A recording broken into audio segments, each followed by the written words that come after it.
This channel does not promote any violent, harmful, or illegal activities. All content provided by this channel is meant for an educational purpose only. MDH chana masala এখন ছোলা হোক বা বরবটি দানা, সাদা চানা হোক বা কালো, সব রান্নাই হবে অসাধারণ। নমস্কার, দেখছেন টিভি9 বাংলা। মধুকল্পিতার সঙ্গে রয়েছে আমি শুভজিৎ। মধুকল্পিতা ঘড়ির কাঁটা দুপুর 1:30 মানে দুপুরে সুপার প্রাইম টাইম। এই মুহূর্তে আমরা স্টুডিওয়ে রয়েছে, আমাদের সঙ্গে রয়েছেন দুজন সহকর্মী, রয়েছেন লিমা এবং তন্নিষ্ঠা।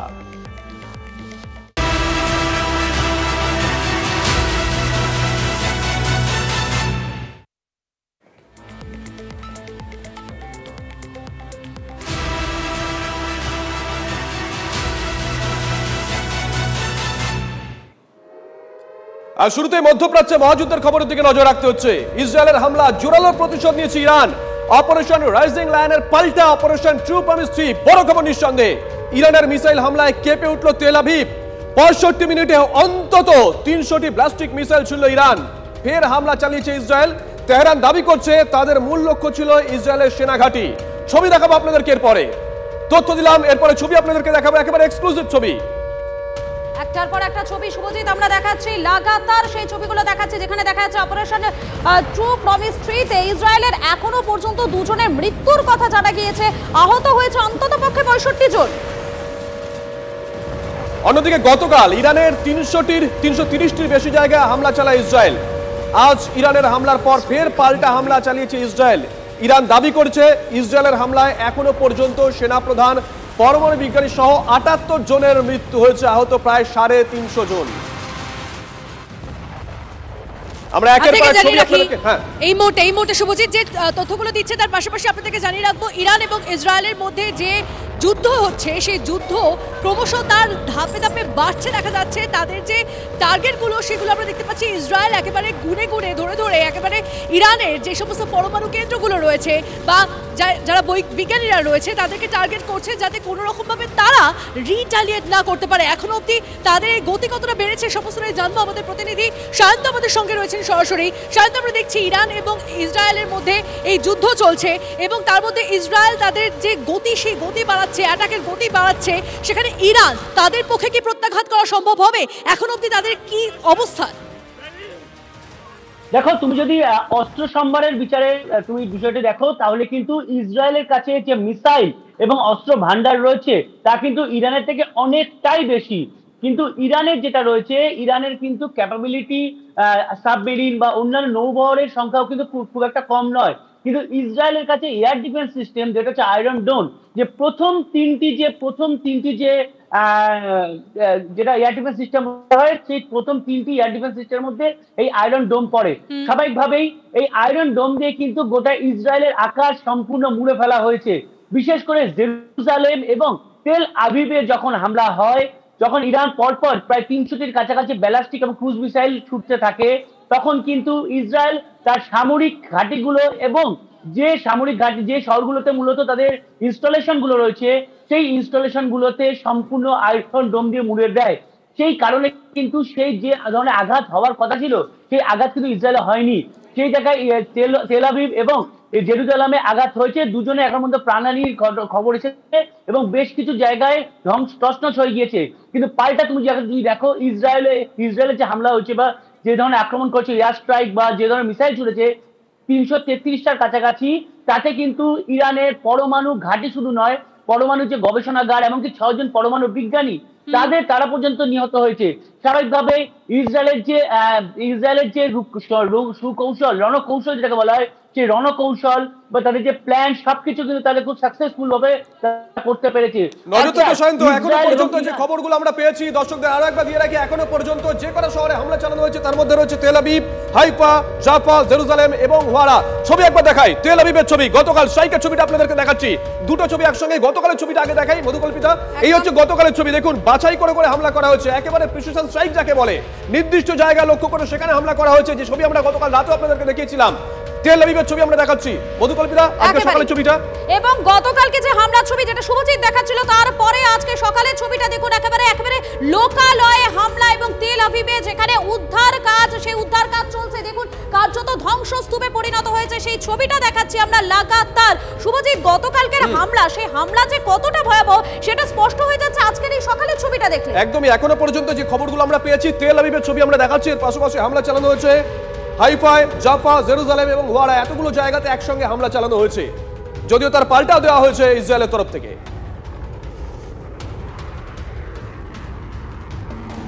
ছবিগুলো আমরা দেখাচ্ছি একটার পর একটা ছবি। এই মুহূর্তে আপনারা দেখতে পাচ্ছেন তেল আবিবের অবস্থা এই মুহূর্তে কি, কতটা ক্ষয়ক্ষতি হয়েছে তথ্য সামনে আসছে, যেমনটা একটু আগে শুভজিৎ এবং মধুকল্পিতা আপনাদেরকে জানাচ্ছিল।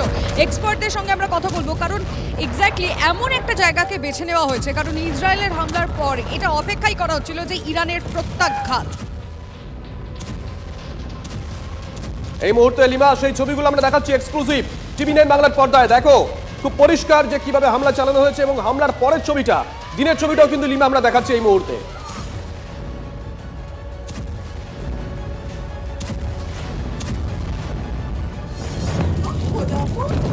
এটা রাতের ছবি, গত রাতের ছবি যখন স্ট্রাইকটা করা হয়েছিল।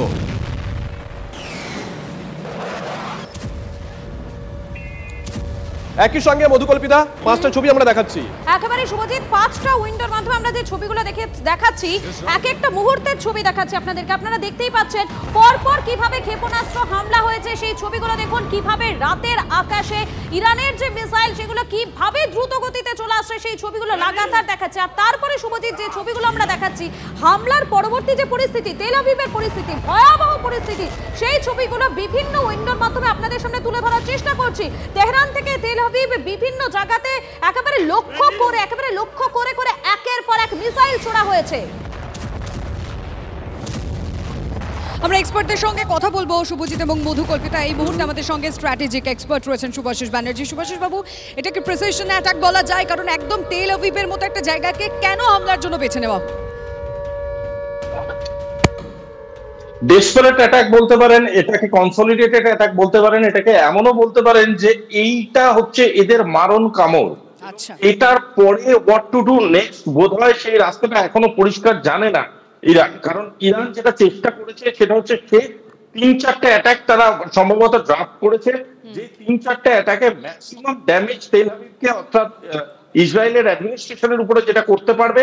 আগামী 2-3টা অ্যাটাক ওরা করতে চলেছে, যেটা মিলিটারি বেসে করবে এবং এনার্জি বেসে করবে, যাতে করে ম্যাক্সিমাম ড্যামেজ ইসরায়েলকে করে এতটা ব্যাকফুটে নিয়ে যাওয়ার সম্ভাবনা যদি ক্রিয়েট করা যায়, যাতে কিছুটা সময় তারা বাই করতে পারে। তার জন্যই এই ড্রাফটিংটা করেছে। এর থেকে বেশি ইমিডিয়েট বেসিসে কোনো অ্যাটাক ওরা করার জায়গা আজকের ডেটে নেই। তার জন্য this is a desperate way of attacking Israel. সঙ্গে থাকুন আপনি। হ্যালো, আমরা আপনাদেরকে একের পর এক ছবি দেখাচ্ছি। সময়ের সঙ্গে সঙ্গে হামলার গতি বাড়াচ্ছে ইরান ইসরায়েল দুপক্ষই। ইরানের মিসাইল হামলায় কেঁপে উঠেছে তেল আবিব, ছবি দেখিয়েছি। এছাড়াও জেরুজালেম, বেথালেমেও ব্যাপক ক্ষতি হয়েছে। হাইফা, রিশন প্রদেশেও ক্ষতি হয়েছে ইরানের এই হামলায়। মধুকল্পিতা, একেবারে এবং ইসরায়েলের এই যে হামলায়, সেই হামলায় ধূলিসাৎ হয়ে গিয়েছে একের পর এক জায়গা, যার মধ্যে রয়েছে তেহরান, রয়েছে নাতানজ, রয়েছে ইস্পাহান, রয়েছে আরাক। এবং ইরান ইসরায়েল মহাযুদ্ধে এখনো পর্যন্ত দুই দেশের অন্তত পক্ষে 80 জনের মৃত্যু হয়েছে, জখম হয়েছে প্রায় 350-রও বেশি। শুভজিৎ, আমরা যে ছবিগুলো দেখাচ্ছি সেখানে ভয়ঙ্কর সমস্ত ছবি উঠে আসছে কিন্তু একটার পর একটা। একদমই, এবং যে তথ্যগুলো উঠে আসছে তথ্যগুলো দিয়ে রাখি আপনাদেরকে। ইসরায়েলের পক্ষে এখনো পর্যন্ত ঘোষিতভাবে দাঁড়িয়েছে America, Britain, France, Australia, Canada, Saudi Arab, Jordan. অন্যদিকে ইরানের পক্ষে রয়েছে রুশ, চীন, লেবানন, ইয়েমেন, ইরাক, সিরিয়া। এতগুলো দেশ, অর্থাৎ প্রত্যেকটা দেশই কিন্তু একে অপরের বিরুদ্ধে এখনো পর্যন্ত স্টেটমেন্ট দিয়েছে। অনেক অবশ্য নিশ্চুপ থেকেও কোনো সাহায্যের মাধ্যমে বার্তা দিয়েছে যে আমরা এর পাশে আছি একেবারে। এবং এই যে পাশে থাকাটা, সেটা কিন্তু আমরা যত সময় যাচ্ছে, যত এগোচ্ছে সময়, সেটা কিন্তু কার্যত স্পষ্ট হচ্ছে। যেটা গতকাল রাত্রে আমরা লাগাতার যে ছবিগুলো দেখিয়েছি, এবং গতকাল রাত্রে সেই যে হামলার পর আজ সকালে তেল আবিবে সেখানে আমরা দেখতে পেলাম শুভজিৎ, আমরা কার্যত সেটা কিন্তু ধুলির সাথে পরিণত হয়েছে। সেই ছবিগুলো লাগাতার আপনাদেরকে দেখাচ্ছি। আরো একবার জানাই, এখনো পর্যন্ত এই যে হামলার ঘটনায় সেখানে জখম হয়েছে প্রায় 300-র বেশি। ঠিক, এই মুহূর্তে একের পর এক আপডেট আসছে আপনাদেরকে সমস্ত আপডেটও দেবো। তার পাশাপাশি জানিয়ে রাখি এই মুহূর্তে ইরানের কি অবস্থা, সেখানকার যিনি প্রধান জেনারেল তার মৃত্যু হয়েছে বলে জানতে পারা যাচ্ছে। ইসরায়েল ক্রমাগত লাগাতার অ্যাটাক করছে এবং সেই অ্যাটাকে, সেই হামলায় ব্যালিস্টিক ক্ষেপণাস্ত্র কর্মসূচির প্রধান জেনারেল হাজিজাদেহের মৃত্যু। ইরানের আর্মি জেনারেল আমির আলী হাজিজাদেহের মৃত্যুর খবর নিশ্চিত করেছে ইরান। রাতারাতি ইসরায়েলি হামলায় জেনারেল আমির আলী হাজিজাদেহের মৃত্যু। 13 জুন ইসরায়েল ইরানের গুরুত্বপূর্ণ পরমাণু কেন্দ্র ও সামরিক ঘাঁটি লক্ষ্য করে বিমান হামলা চালিয়েছিল। আর্মি জেনারেল হাজিজাদেহের মৃত্যুর খবর প্রথমে ইসরায়েল নিশ্চিত করলেও অস্বীকার করেছিল ইরান, পরে চাপের মুখে স্বীকার। স্ট্র্যাটেজিক এক্সপার্ট শুভাশিস ব্যানার্জি আমাদের সঙ্গে রয়েছে। শুভাশিস বাবু, আপনাদেরকে জানতে চাইবো যে এটা ইরানের কাছে কত বড় ধাক্কা, এবং তার পাশাপাশি এটাও জানতে চাইবো এরপর ইসরায়েল যেভাবে তাদের তেজ বাড়াচ্ছে, হামলার তেজ বাড়াচ্ছে, সেখানে দাঁড়িয়ে ইরানের একে একে আমরা দেখতে পাচ্ছি ব্যাকফুটে চলে যাচ্ছে, মেরুদণ্ডে আঘাত লাগছে তাদের, কার্যত বলা যেতে পারে। এই পরিস্থিতিতে কতদিন টিকতে পারবে তারা ইসরায়েলের সামনে? হ্যাঁ, এখানে এই যে অ্যাক্সিস ফরমেশনের ব্যাপারটা হচ্ছে এর মূল একটা বড় ফেলিয়ার, ডিপ্লোম্যাটিক ফেলিয়ার ইসরায়েলের ক্ষেত্রে আছে। এর কারণটা হলো ইসরায়েল যদি ডিপ্লোম্যাটিক্যালি নিজেদের স্ট্যান্ডটাকে প্রপারলি আগে থেকেই বোঝাতে পারতো তাহলে হয়তো এই দিনটা আসতো না। কারণ ইরানকে তারা কেন অ্যাটাক করছে তার একটা ন্যারেটিভ সৃষ্টি হচ্ছে যে because they are trying to be a nuclear power, তার জন্য তাদেরকে অ্যাটাক করা হচ্ছে। But that is not the real reason. The real reason is because they are trying to create a supply chain of nuclear power to the terrorist organizations, তার জন্য রিভোল্টটা করেছে Israel. তো এই যে ন্যারেটিভের যে দুটো পার্থক্য, এই পার্থক্যটা ডিপ্লোম্যাটিক্যালি ইরানের ব্যাপারে ইসরায়েলের অনেক আগে পৃথিবীর দেশগুলোকে বোঝানো উচিত ছিল, যেটা ডিপ্লোম্যাটিক্যালি তারা বোঝাননি বলে আজকে এই অ্যাক্সিস ফরমেশনটা সফল হতে করলো মানে ইরান, বিকজ ইরানের পক্ষে যাচ্ছে এই জিনিসটা। দ্বিতীয় জিনিসটা হচ্ছে এই ডিপ্লোমেসিটা যেহেতু তাদের পক্ষে যাচ্ছে, তাদের উপরে কন্টিনিউয়াস হামলা যদি ইসরায়েল করতে থাকে সেখানে কোথাও গিয়ে ডিপ্লোম্যাটিক্যালি তারা লিমিটেড হয়ে যাবে। যেমন ভারতবর্ষ একটা স্টান্স নিয়েছে অফ ইকুইলিব্রিয়াম, সেমনি যে অনেকগুলো দেশই তখন ডায়ালগের রাস্তা খুলে দেবে। এই ডায়ালগের রাস্তা যত তাড়াতাড়ি ইসরায়েল খুলে দেবে, ইসরায়েলের পক্ষে বিপক্ষে যাবে সেটা। কারণ ইরান চাইছে কথোপকথন শুরু হয়ে যাক, যাতে করে তারা আর মার বা তারা আর ক্ষতিগ্রস্ত না হোক। কিন্তু ইসরায়েল যদি এটাকে আর কিছুদিন এই অ্যাগ্রেশনটাকে কন্টিনিউ করে, Iran will be converted into matter of dust. সেই জিনিসটার অ্যাডভান্টেজ নেওয়ার জন্য ইরান আজকের ডেটে কমিউনিকেশন স্টার্ট করেছে, যেমন ভারতের প্রধানমন্ত্রীকে ফোন করেছে। একদম বুঝে যাচ্ছে। অবশ্যই আমরা এই বিষয়টা নিয়ে আলোচনা করতে থাকবো। শুভাশিস বাবু, আপনি সঙ্গে থাকুন প্লিজ। কিন্তু এরই মধ্যে আরো একটা বড় খবর আসছে আমাদের কাছে, তেহরানে নতুন করে হামলা। এবং এই মুহূর্তে দাঁড়িয়ে আমরা যেটা জানতে পারছি, বেঞ্জামিন নেতানিয়াহু সরকারের হামলা কোন দিকে? পশ্চিম তেহরানে হামলা হয়েছে। তেহরানের কাছে কারাজেওতে ইসরায়েল হামলা চালিয়েছে বলে জানিয়েছে সেদেশের সংবাদ মাধ্যম। আকাশ প্রতিরক্ষা ব্যবস্থা সক্রিয় করলো তেহরান। ইরানের ফর্দো পরমাণু কেন্দ্রের কাছে ইসরায়েলের ড্রোন ধ্বংস করেছে ইরানের প্রতিরক্ষা ব্যবস্থা। ইরানের সুপ্রিম লিডার আলী খামেনির বাড়ির সামনে হামলা হয়েছে। ইসরায়েলের হামলার পরে প্রত্যাঘাতের হুঁশিয়ারি দেয় ইরানও। ইরানের পরমাণু কেন্দ্র, সামরিক ঘাঁটি লক্ষ্য করে ইসরায়েলের হামলা চালানোর পরে 24 ঘন্টাও কাটেনি। শুক্রবার রাতে নতুন করে সে দেশের রাজধানী তেহরানে হামলা শুরু করলো বেঞ্জামিন নেতানিয়াহু সরকার। ইরানের সংবাদ মাধ্যম জানিয়েছে ইসরায়েলের ছোড়া বেশ কিছু ক্ষেপণাস্ত্র নিষ্ক্রিয় করা হয়েছে।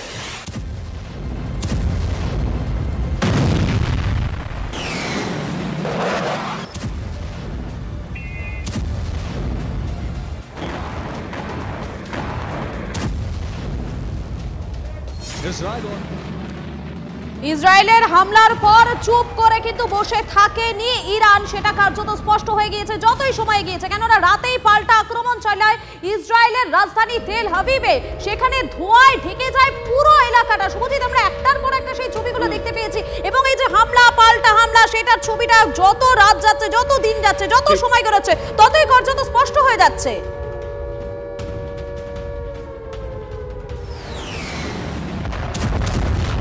হামলা পাল্টা হামলা, তার ছবি আপনাদেরকে আমরা দেখাচ্ছি।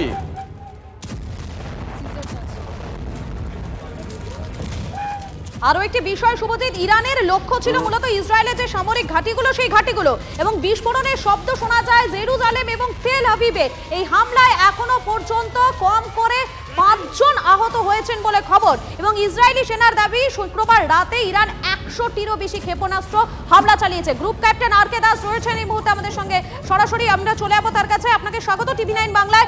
এখনো পর্যন্ত যে পরিস্থিতি, যে দিকে যাচ্ছে পরিস্থিতি, সেটা পুরোটা দেখার পর আপনি কি বলবেন, কি বক্তব্য? দেখো, ইরান একটা কয়েক বছর ধরে একটা নিউক্লিয়ার প্রোগ্রাম এর উপরে অগ্রসর হচ্ছিল, আর সেই নিউক্লিয়ার প্রোগ্রাম ওয়াজ বেসিক্যালি টার্গেট করা হচ্ছিল ইসরায়েলের উপরে। তো কয়েকটা জায়গা আছে তেহরান ছাড়া, নাতাজ বলে একটা জায়গা আছে, আরও 4-5টা জায়গা আছে যেখানে ওদের নিউক্লিয়ার পাওয়ার এবং নিউক্লিয়ার মিসাইল টেকনোলজি ইনস্টিটিউটগুলো রয়েছিল। তো পরশুদিন রাতে ইসরায়েল অ্যাটাক করেছিল। ওরা এই প্রত্যেক কটা নিউক্লিয়ার মিসাইল সাইটসকে ওরা আক্রমণ করে ধ্বংস করেছে, এবং যারা ইরানের যারা নাকি টপ মিলিটারি কমান্ডার রয়েছে, রেভলিউশনারি গার্ডসের যে হেড রয়েছে, নিউক্লিয়ার সায়েন্টিস্ট রয়েছে, তাদেরও ওরা টার্গেট করেছে। প্রেসাইজ ইউজ অফ ওয়েপেনরি করে ওরা ওদের এলিমিনেট করতে পেরেছে। তো এই যে যখন আক্রমণটা করেছে তার জন্য ইসরায়েল কিন্তু তৈরি ছিল কি ইরান তারপরে একটা প্রত্যাঘাত করবে। গ্রুপ ক্যাপ্টেন দাস, একটু আগে সিজারের সঙ্গে কথা হচ্ছিল, 2 বছর আগে আমরা প্রথম কোনো বাংলা সংবাদ মাধ্যম হিসেবে ওখানে পৌঁছে গেছিলাম, সিজার পৌঁছে গেছিল। আপনার কাছ থেকে নির্দিষ্ট একটা জিনিস জানতে চাইবো। দেখুন, এর আগে হুতি কিংবা হিজবুল্লাহ বা হামাস, মানে ইরানের শ্যাডো সংগঠন, এরাও তো একযোগে হামলা চালিয়েছিল ইসরায়েলের ওপর। তারা অতটা ক্ষতি করতে পারেনি, ইরান সরকারিভাবে যুদ্ধ ঘোষণার পর যতটা ক্ষতি করলো। মানে ইরান কি ধরনের অ্যাটাকটা করেছে? দেখো, there is a difference in technology যেটা ইরানের কাছে রয়েছে আর লেবানন কিংবা হৌতিদের কাছে রয়েছে, ওদের মধ্যে অনেক তফাৎ রয়েছে। ইরানের টেকনোলজি ওদের কম্পারিজনে অনেক বেটার। তো এখন যখন প্রত্যাঘাত ইরান করেছে, প্রায় 100খানা মিসাইল ছুড়েছে টুয়ার্ডস ইসরায়েল। আর ইসরায়েলের বেশিরভাগ আয়রন ডোম, যা ওদের যে এয়ার ডিফেন্স সিস্টেম রয়েছে, বেশিরভাগ মিসাইল এবং ড্রোনগুলোকে ওরা নিউট্রালাইজ করতে পেরেছে। কিন্তু প্রায় 30খানা মিসাইল টার্গেটে গিয়ে লক্ষ্য করে সিভিলিয়ান টার্গেটে গিয়ে পড়েছে, এবং প্রায় অনেকজনই ক্ষয়ক্ষতি হয়েছে, মারা গেছে সিভিলিয়ান। তো ইট ইজ এক্সপেক্টেড, মানে 100% কোনো সময় নিউট্রালাইজ করা যায় না। তো এখন যেই প্রত্যাঘাত করেছে ইরান, তারপরে আবার কিন্তু ইসরায়েল এটা চুপ করে বসে থাকবে না, ওরাও উল্টো একটা প্রত্যাঘাত আবার করবে। আর সঙ্গে থাকুন ক্যাপ্টেন, সঙ্গে থাকুন। এই মুহূর্তে আরো একটা গুরুত্বপূর্ণ বিষয় নিয়ে আমাদের কথা বলতেই হবে আজকে। এই মুহূর্তে দাঁড়িয়ে ইসরায়েলে একের পর এক মিসাইল ছুড়েছে এবং বেশ কিছু এলাকা ক্ষতিগ্রস্ত হয়েছে। কতটা কি হয়েছে, ধ্বংসস্তূপে পরিণত হয়েছে, সে ছবিগুলো আমরা দেখাচ্ছি। কিন্তু এখন এই পরিস্থিতিতে সব থেকে বড় প্রশ্ন কি জানেন? আয়রন ডোম। যে ইসরায়েলের আয়রন ডোম নিয়ে গোটা বিশ্ব জুড়ে আলোচনা হয়, আমরা বারংবার কথা বলেছি, সেই আয়রন ডোম কি দুর্বল হয়ে পড়ছে? আমি এই মুহূর্তে সিজার মন্ডলের সঙ্গে কথা বলতে চাইবো। সিজার, তুমি ইসরায়েলিকে পরিস্থিতি দেখেছিলে, নিজে সমস্তটা দেখেছিলে যে ওটা নিজেদের মতো করে প্রস্তুতি নিচ্ছিল, কিন্তু আয়রন ডোম কোথাও গিয়ে দুর্বল হচ্ছে? কারণ একটার পর একটা যে ছবিগুলো আমরা দেখছি, মিসাইল আসছে, কিন্তু কোথাও গিয়ে প্রতিরক্ষার ক্ষেত্রে দুর্বল হচ্ছে। দেখো, এই প্রশ্নটা যারা সমর বিশেষজ্ঞ তারা এই প্রশ্নটা তুলছেন, কারণ যেটাকে আয়রন ডোম হিসেবে বিখ্যাত, সেই আয়রন ডোমটা হচ্ছে একটা 4 স্তরীয় বা মাল্টি লেয়ার্ড একটা এয়ার ডিফেন্স সিস্টেমের সবথেকে তলার অংশ। মাটি থেকে যদি হিসেব করা হয়, তার প্রথম অংশে রয়েছে আয়রন ডোম, তারপরে রয়েছে ডেভিড স্লিং, তারপরে রয়েছে অ্যারো, এবং একদম শেষ পর্যায়ে রয়েছে থার্ড। এরা বিভিন্ন দূরত্বের ক্ষেপণাস্ত্র, যে বিভিন্ন পাল্লার ক্ষেপণাস্ত্রকে সেগুলোকে ইন্টারসেপ্ট করে, এবং ড্রোনের মতো যেগুলো হোস্টাইল যে এয়ারক্রাফট বা এরিয়াল থ্রেট সেগুলোকে নিষ্ক্রিয় করে। এবং আয়রন ডোম বলা হতো একটা সময় ইসরায়েলের সবথেকে বড় বর্ম, এবং সেই জায়গায় দাঁড়িয়ে গত বেশ কয়েকটা অকেশনে, এই ক্ষেত্রেও দেখা গেল ইরানের অন্তত 7টা ব্যালিস্টিক মিসাইল তেল আবিব এবং হাইফার বেশ কিছু স্ট্র্যাটেজিক পয়েন্টে ল্যান্ড করলো, সেখানে বিস্ফোরণ ঘটলো। আর সে কারণেই মনে করা হচ্ছে আয়রন ডোম কি তাহলে কোথাও দুর্বল হচ্ছে। এই লক্ষণ কিন্তু এর আগেও দেখা গেছে 2024 এবং 2025-এ, অর্থাৎ এবছরের শুরুতে, যখন হুতি এবং হেজবুল্লাহ ব্যারেজ অফ রকেটস, যেটাকে বলা হয় ঝাঁকে ঝাঁকে, যখন তারা বিভিন্ন মালপাল্লার ক্ষেপণাস্ত্র তেল আবিবকে লক্ষ্য করে ছুড়েছিল, সেই সময় কিন্তু দেখা গিয়েছিল বেশ কিছু তারা ইন্টারসেপ্ট করতে পারেনি। একটা সময় বলা হতো 95% রিয়েল থ্রেটকে ইন্টারসেপ্ট করতে পারে আয়রন ডোম, কিন্তু সেই শতাংশের সাফল্যটা কিন্তু অনেকটাই কমে যাচ্ছে, এবং সেই কারণে সমর বিশেষজ্ঞরা মনে করছেন কোথাও আয়রন ডোম কিন্তু অনেকাংশেই এখন সময়োপযোগী আর অ্যাডভান্স হতে পারেনি, যেখানে দাঁড়িয়ে সুদর্শন চক্র বা S-400-এর সঙ্গে ভারতের যে আকাশ সুরক্ষার যে দেশীয় প্রযুক্তি, সেটা কিন্তু অপারেশন সিঁদুরে অনেক বেশি সাফল্য দেখিয়েছে। সিজার, তোমায় অনেক ধন্যবাদ। আমরা একটু সুভাষিস বাবুর সঙ্গে কথা বলতে চাইবো। এই মুহূর্তে আমাদের সঙ্গে রয়েছেন স্ট্র্যাটেজিক এক্সপার্ট সুভাষিস ব্যানার্জি। সুভাষিস বাবু, আমাদের মনে থাকবে অপারেশন সিঁদুরের সময় পাকিস্তানের তরফ থেকে যখন একটার পর একটা ড্রোন আসছিল, তখন কিভাবে আমাদের সুদর্শন চক্র অর্থাৎ S-400 মানে একদম এয়ার ডিফেন্স সিস্টেম কিভাবে লড়েছিল, সেখানে দাঁড়িয়ে আজ যখন ইসরায়েলের প্রতিরক্ষার সময় এসে এয়ার ডিফেন্স সিস্টেমকে শক্ত করার সময় এসে, তখন কেন এতটা দুর্বল হচ্ছে? আর দেখুন, কোন টেকনোলজি 100% একদম রেজাল্ট দেবে এটা স্বাভাবিক সায়েন্সে হয় না, সবসময় মিলিটারি সায়েন্সে এটা সম্ভব হয় না। এবং আমার মনে হচ্ছে যে জিনিসটা ঘটছে সেটা হচ্ছে একটা পর্যায়ে অবধি এটা রেজিস্ট করেছে, কিন্তু তার মধ্যে যতগুলোকে তারা রেজিস্ট করতে পারেনি সেগুলো অ্যাকিউরেটলি ল্যান্ড করে গেছে। এবং আমার যতটা ধারণা, এই যে অ্যাটাকের যখন ডেনসিটি ইন্টেন্সিটি বাড়ে, তখন আয়রন ডোমের ফেলিয়ারের ব্যাপারটা কিন্তু প্রথমবার আমাদের চোখে এসছে, এটা নয়। এর আগেও আয়রন ডোম কিছুদিন আগেও ফেল করেছে। সুতরাং এর সাকসেস রেটটা নিয়ে আমার ডাউট হচ্ছে, বারংবার ডাউট হচ্ছে। বিকজ ইন্ডিয়া যখন পাকিস্তানের এগেইনস্টে যে স্ট্র্যাটেজিটা লাগিয়েছিল, সেই স্ট্র্যাটেজিটা কোথাও গিয়ে ইসরায়েল নিজেদের ক্ষেত্রে প্রপারলি লাগাতে পারেনি বলে হয়তো বারংবার এই দিকটাকে তাদের অ্যাবজর্ব করতে হচ্ছে। যদিও আমি বিশ্বাস করি technology is everywhere same, but people using technology is more important. বুঝতে পারছি, আপনি সঙ্গে থাকুন সুভাষিস বাবু। এবং ইসরায়েলের এই যে অপারেশন রাইজিং লায়ন পাল্টা ইরানের অপারেশন ট্রু প্রমিস 3, ইসরায়েলকে সবক শেখাতে হবে দেশবাসীকে বার্তা ইরানের প্রেসিডেন্টের। গতকালকে এই মসজিদে লাল পতাকা উড়িয়ে বদলার হুঙ্কার দেয় ইরান।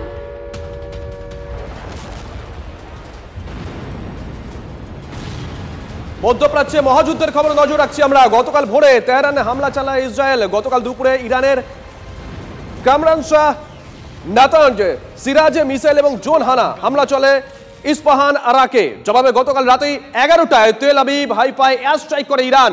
রাত 1টায় জেরুজালেমে হামলা করে ইরান। এরপর আজ ভোর 4:30 নাগাদ ইরানে ফের হামলা ইসরায়েলের তরফে, অর্থাৎ হামলা চলছে, পাল্টা হামলা চলছে। আপনাদেরকে একের পর এক আপডেট দিচ্ছি। তার পাশাপাশি আপনাদেরকে জানিয়ে রাখি, ইরান ইসরায়েলে যুদ্ধ হচ্ছে এবং পশ্চিম এশিয়ার আকাশ কিন্তু ফাঁকা। আপনাদেরকে জানিয়ে রাখি, এছাড়াও সিরিয়া, জর্ডান, সে সমস্ত আকাশও ফাঁকা রয়েছে। এদিকে আমেরিকা বা অন্যান্য জায়গায় যে সমস্ত ভারতীয় বিমান যাচ্ছে, সেই সমস্ত বিমানও অনেকটা ঘুর পথে যাচ্ছে বলে জানা যাচ্ছে। বাতিল হচ্ছে অনেক বিমান, বাড়ছে যাত্রার সময়ও। কথা বলবো আরো ডিটেলসে জানবো এই বিষয়টা নিয়ে। আমাদের প্রতিনিধি সুমন মহাপাত্র আমাদের সঙ্গে রয়েছেন সরাসরি। সুমন। একেবারেই তাই, যেহেতু ইরান এবং ইসরায়েল একেবারে কড়া একটা যুদ্ধের মধ্যে চলে গেছে, ঘোরতর যুদ্ধদান, দুই পক্ষ মিসাইল উড়ে আসছে, পাল্টা মিসাইল ছোড়া হচ্ছে। এবং সেই জায়গায় দাঁড়িয়ে ইন্ডিয়া থেকে যে ফ্লাইটগুলো যাচ্ছে আমেরিকা, টুয়ার্ডস আমেরিকা, যার আকাশপথে ইরান বা ইসরায়েল পড়ে, সেখানে আকাশপথ পরিবর্তন করা হচ্ছে এটিসির মাধ্যমে। মূলত সেই আকাশপথকে অ্যাভয়েড করা হচ্ছে, তার কারণ ইতিমধ্যেই দুটো দেশে কিন্তু স্টেট অফ এমার্জেন্সি জারি রয়েছে। তাই আকাশপথ দিয়ে সতর্কতামূলক পদক্ষেপ হিসেবে কোনো ফ্লাইট যাচ্ছে না। ইন্ডিগো থেকে শুরু করে অন্যান্য যে সংস্থাগুলো রয়েছে তারা কিন্তু বিবৃতি দিয়ে জানিয়েছে ঘুরপথে যেতে হচ্ছে, তাই অনেক বেশি সময় লাগছে। তোমাকে বলে রাখি, এই যে সিংহের সঙ্গে শপথের লড়াই, অর্থাৎ অপারেশন ট্রু প্রমিস 3-র সঙ্গে অপারেশন রাইজিং লায়নের লড়াই, এবং সেই লড়াই কিন্তু লাগাতার চলছে। ইরান হামলা চালাচ্ছে, প্রথম হামলা ইসরায়েল করেছিল, তারপর ইরান পাল্টা দিয়েছে, পাল্টা ইসরায়েল আবার হামলা চালাচ্ছে। এবং মূলত স্ট্র্যাটেজিক লোকেশনগুলোতে ইসরায়েল হামলা চালালেও ইরান কিন্তু সিভিলিয়ানদের উদ্দেশ্য করে হামলা চালাচ্ছে, এমনটা ইসরায়েলের দাবি। সেখানে তেল আবিব, জেরুজালেমের মতন ইম্পর্টেন্ট শহরগুলোর উপর হামলা হচ্ছে, তাই সতর্কতামূলক পদক্ষেপ হিসেবে এয়ার যে রুট, সেই রুট বদলানো হয়েছে। বেশ, সুমন, নজর রাখো। আপাতত ধন্যবাদ।